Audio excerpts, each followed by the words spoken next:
Have you ever heard this president say one negative thing about white supremacists? Have you ever heard it?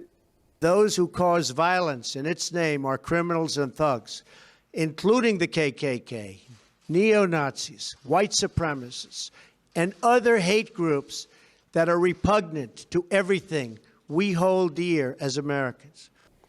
You wouldn't even condemn David Duke, for God's sake, the former Grand Kleagle. I mean, this is...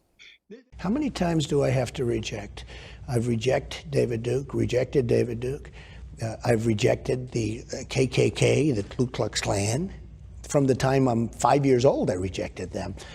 I put it on Twitter last week. How many times? You know, it's an amazing thing with Twitter. I have 6 million, more than 6 million, and I have another 6 million with Facebook. I have like 13 or almost 14 million with Instagram. When I put out a minor message, everybody picks it up. Donald Trump just tweeted something very unimportant. Let me just explain. When I put out that I reject KKK and David Duke, nobody picks it up. You know why they don't? Because they don't want to pick it up. They pick it up. You pick it up. Everyone else picks it up. You saw simultaneously, practically at the same time. They don't want to pick it up. Now, I have been asked this question so many times. I have rejected it so many times. And he says there are good people on both sides. No president of the United States has ever said anything like that. Ever. He says there are very fine people on both sides. You're changing history, you're changing culture, and you had people, and I'm not talking about the neo-Nazis and the white nationalists, because they should be condemned totally. But you had many people in that group other than neo-Nazis and white nationalists, okay? And the press has treated them absolutely unfairly. White supremacists, white nationalism, ethno-nationalism, Richard Spencer's, those people are disgusting. They're the filth of the earth.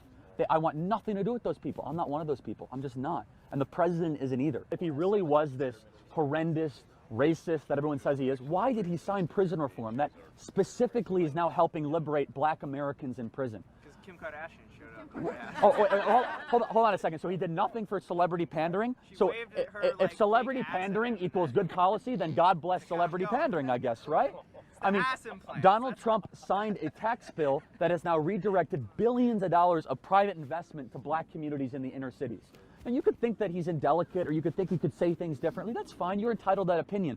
But don't use heavily weighted words like racism when there are real racists. Richard Spencer is a racist. Richard Spencer's a piece of I will say that over and over again, okay? He's a horrible, horrible person. The president is not that. When you start to use these words, they start to mean nothing. All of a sudden, you just label it as everyone. All of a sudden, hatred becomes just a pejorative you start to label on everyone. I'm really afraid as a country we're starting to cheapen real hatred. We're starting to cheapen real racism. That really bothers me. And you know who wants that? The extremists want that. The real hatred people want that. They just do.